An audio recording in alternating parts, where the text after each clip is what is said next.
जो हमारा शेयर है वो है एंजल वन लिमिटेड। अब ये इस पे बहुत लोगों को क्वेश्चंस रहते हैं कि क्या करना है क्या नहीं करना है, हम उस पर आज बात करेंगे। मैं आपको पहले बता देता हूँ मैं किस किस टॉपिक पे आज बात करने वाला हूँ, ठीक है। द टॉपिक वुड बी, क्या इसमें हम बने रहें for a longer period of time, क्या हमारा पैसा बनेगा, ठीक है। फंडामेंटल कैसा है कंपनी का, इस पे भी क्वेश्चंस रहते हैं।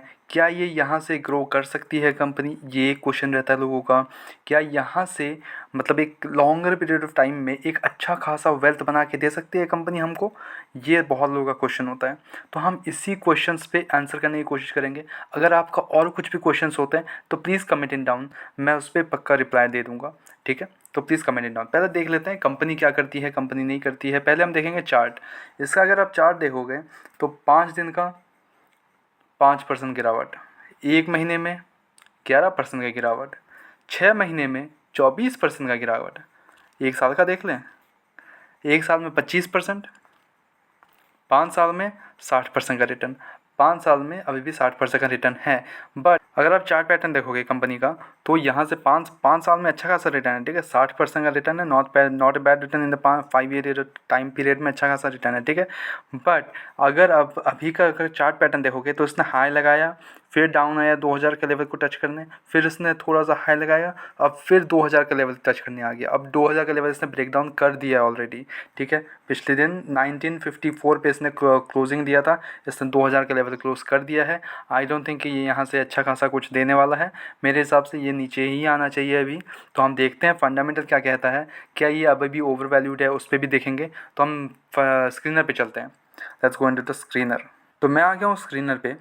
पहला चीज़, कंपनी पैसा कहाँ से कमाती है। मेन बिज़नेस बहुत लोगों का ये कंसर्न रहता है कि लोगों को बिज़नेस मॉडल समझ में नहीं आता कि कंपनी पैसा कहाँ से कमा रही है, ठीक है। कंपनी पैसा कहाँ से कंपनी कमाती है, आपके ब्रोकरेज फीसेस होते हैं इसके, ठीक है। आप जो भी कोई शेयर्स परचेज करते हो CDSL के थ्रू या NSDL के थ्रू, तो वहाँ से कुछ कमीशंस होता है। देन होता है डिपॉजिटरी चार्जेस, सर्विसेज होते हैं जो आपके DP चार्जेस होते हैं, ठीक है। अब म्यूचुअल फंड्स में हो गया, म्यूचुअल फंड्स आप मतलब म्यूचुअल फंड हाउसिंग, कोई भी एक म्यूचुअल फंड हाउस आप अगर परचेज़ करते हो for a longer period of time तो वहाँ पे वो कमीशंस लेती है। वो म्यूचुअल फंड्स के हाउसेस के थ्रू कमीशन आता है उनको, तो वहाँ पे इसको काफ़ी टाइप से मतलब पैसे आने के रास्ता है, ठीक है। तो ये मोटा मोटी एक समझ लो आप कि ये बिज़नेस मॉडल हो गया इस कंपनी का, ठीक है। अब इसके पीयर्स में अगर आप देखोगे तो बहुत सारी कंपनीज है, ठीक है। सबसे बड़ी कंपनी हो गई आपकी ग्रो हो गया, ज़ीरोधा हो गया, फिर मोतीलाल ओसवाल, ये बहुत सारी कंपनीज है, ठीक है। तो उनमें से एक एंजल वन है। सिंपल सी बात, समझ गए आप लोग, ठीक है। अब हम बात करेंगे इस कंपनी के फंडामेंटल एनालिसिस। कंपनी अगर देखें तो market cap 17,000 crore, not a bad one. Current price 1954, high लगाया था 3,500 समथिंग का, 3,500 303 का। तो और स्टॉक का पी 13 हो चुका है, इंडस्ट्री पी 11 है। अभी भी ओवर वैल्यूड शेयर है, बताओ, इतना गिरने के बाद भी ओवर वैल्यूड शेयर है, ठीक है। अगर ये 3000 के लेवल में अच्छा खासा रिटर्न दे चुका है, ठीक है, तो आपको रिटर्न जितना होना था वो हो गया। अब ये थोड़ा डाउनवर्ड अभी यही ट्रेंड रहने वाला है, इसमें कोई अच्छा खासा मूव ऐसा होने नहीं वाला अभी, ठीक है। ROE बेहतरीन, कोई इशू नहीं। फेस वैल्यू 10 रुपये का है। इंडस्ट्री पी से अभी भी ओवर वैल्यूड है शेयर, ठीक है। पिटरेस स्कोर लो है, तो पिटरेस स्कोर मैं प्रेफर नहीं करता हूँ। डेप्ट इक्विटी 0.5 से थोड़ा सा ज़्यादा हो, मतलब थोड़ा सा ज़्यादा है। बट हम इसका रिजर्व्स देख लेते हैं, रिजर्व्स कंपनी के पास कितना है। कंपनी के पास डेप्ट है 3,000 करोड़ का। अगर आप रिजर्व देखोगे कंपनी के पास 5,000 करोड़ का रिजर्व्स है। तो रिजर्व और डेप्ट का कोई इशू होना नहीं चाहिए मेरे हिसाब से, अगर कुछ एक्स्ट्रा कुछ अलग ना हो, ठीक है। तो वहाँ पे एक छुड़ गया, ठीक है। PEG रेशियो 0 से मतलब 1 से कम है, परफेक्ट। ऑपरेटिंग मार्जिन 39% का है, गुड। पीयर्स देख लेते हैं एक बार। अब देखो पीयर्स में मोतीलाल ओसवाल, ICICI सिक्योरिटीज़, नोबामा वेल्थ, एंजल वन, सबसे बड़ी कंपनीज में मोतीलाल ओसवाल सबसे बड़ी है। But at the same time Motilal Oswal सबसे बड़ी कंपनी नहीं है, इसके ऊपर भी है, मोग्रो हो गया, ज़ीरोधा हो गया। तो बट ये लिस्टेड नहीं है, ठीक है, ये अनलिस्टेड कंपनीज है, बट वो बहुत बड़ा कंपनी है, ठीक है। तो वहाँ पे एक है। हम क्वार्टर रिजल्ट चेक करते हैं। अगर आप क्वार्टर रिजल्ट देखो तो एक ड्रॉप है क्वार्टर रिजल्ट्स में, सेल्स में भी ड्रॉप है। सेल्स में अगर 3 क्वार्टर देखें 2024 का ही, मार्च क्वार्टर, जून क्वार्टर, सितंबर क्वार्टर से तीनों से डाउन है दिसंबर क्वार्टर, ठीक है। जिसके कारण एक्सपेंसेस भी कमी हुए हैं, ऑपरेटिंग प्रॉफिट कम हो गया है, ठीक है। ऑपरेटिंग प्रॉफिट काफ़ी कम हो गया है। मार्जिन कम हो गया, ऑपरेटिंग परसेंटेज भी कम हुआ है, ठीक है। ईयर टू ईयर में ग्रोथ है, no doubt, year to year में ग्रोथ है। प्रॉफिट बिफोर टैक्स देख ले, प्रॉफिट बिफोर टैक्स में नहीं है ग्रोथ, नहीं है। टैक्स टैक्स कितना दिया, 27% का, जिसके कारण नेट प्रॉफिट बहुत ही ज़्यादा घट गया, ठीक है। अगर आप टैक्स देखोगे 27%, पहले दे रहा था 26%, अभी 27% हो गया, जिसके कारण नेट प्रॉफिट जो था वो काफ़ी घट गया है, ठीक है। तो पिछले क्वार्टर से हाफ ही हो गया है, हाफ नहीं बोलूँगा, सॉरी हाफ नहीं बोल रहा हूँ, but at the same time काफ़ी ड्रॉप हुआ है, ठीक है।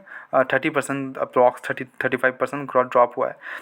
EPS इन रुपीज़, उसमें भी गिरावट है, ठीक है। तो ओवरऑल रिजल्ट्स कैसे आए हैं, results is not that good, ठीक है। रिजल्ट्स अच्छे नहीं आ रहे हैं। अगर यहाँ से एक अच्छा रिजल्ट देता है तभी ये शेयर कुछ हो सकता है, ठीक है। अब हम प्रॉफिट लॉस, इन्वेस्टर्स का क्या भरोसा है, हम उस पर फोकस करेंगे, ठीक है। इन्वेस्टर्स अगर देखें तो प्रमोटर्स ने अपना माल अभी भी वही के वही है, थोड़ा सा चुन्नू भर बहुत ही कम बेचा है। एफ आई एस ने अपना स्टेक बढ़ाया है, बट सितंबर क्वार्टर में इन्होंने काफ़ी अच्छा खासा सेलिंग किया था। अगर आप देख रहे हो, जून क्वार्टर से सितंबर क्वार्टर में काफ़ी अच्छा खासा सेलिंग हुआ है, और वहाँ से 1% का इंक्रीज़ भी हुआ है, वो कम रेट पे उन्होंने ख़रीद लिया, ठीक है, फॉर वो लॉन्गर पीरियड ऑफ टाइम।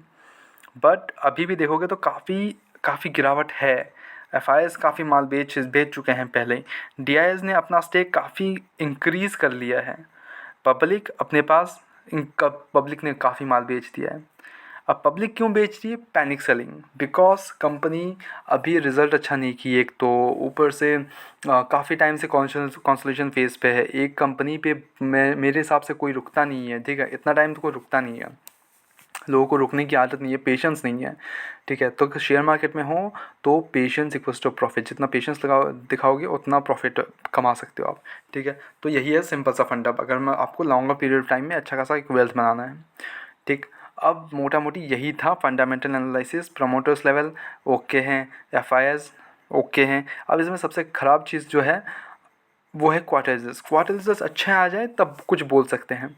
तो मेरा क्या राय रहेगा इस पे कि मैं इसको ख़रीद रहा हूँ या फिर मैं इसको होल्ड करूँगा या फिर बाई करूँगा, क्या मेरे पास है, मेरे पास नहीं है, और मेरे पास जो है मैं आपको बताऊँगा नहीं, ठीक है। But I am still waiting for grow और ज़ीरोधा, अगर वो लिस्टेड होते हैं तो मैं श्योरली उनके पास जाना चाहूँगा। तो मैं इस पे अभी मैं इन्वेस्टेड नहीं हूँ, मैं अपना पैसा कहीं और डालने में ज़्यादा इंटरेस्टेड हूँ। अभी मैं इसमें कुछ भी इन्वेस्टमेंट वगैरह नहीं करने वाला, ठीक है। एंड अगर आपको इन्वेस्टमेंट करना भी है तो आपको अपने रिस्क समझ के ही इन्वेस्टमेंट करना पड़ेगा, ठीक है।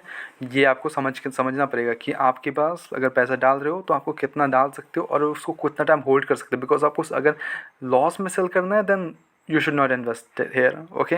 अगर अगर आपको एक अच्छा खासा पीरियड ऑफ टाइम में एक अच्छा खासा वेल्थ बनाना है तो गो फॉर गुड कंपनीज। काफ़ी सारे मैंने डाले हुए हैं, आप चेक इट आउट। हर एक वीडियोस में मैंने डाले हुए हैं क्या कर सकते हैं क्या नहीं कर सकते, मैं डाले हुए हैं, आप प्लीज़ गो चेकआउट करो, ठीक है। और कुछ भी डाउट हो तो प्लीज़ कमेंट डाउन, और किसी भी शेयर पे अगर आपको डाउट होता है या फिर कुछ भी होता है तो प्लीज़ कमेंट डाउन, मैं पक्का उस वीडियो ले आऊँगा। तो यही था मेरा एनालिसिस आज का, एंड सबका क्वेश्चन आई थिंक क्लियर हो गया होगा।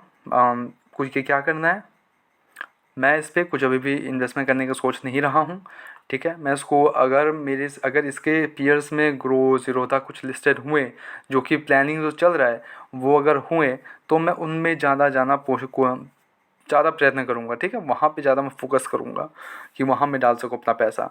तो अभी तो कुछ नहीं है।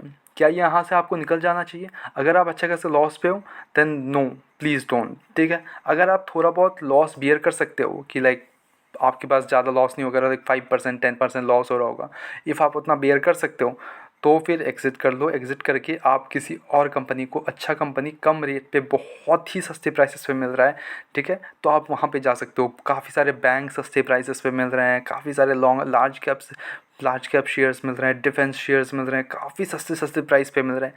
तो आप वहाँ जाके चेकआउट कर सकते हो, काफ़ी सस्ते प्राइस पे, ठीक है। तो वहाँ आप अपना पैसा डालोगे तो वहाँ बढ़ने के चांसेस ज़्यादा भी है।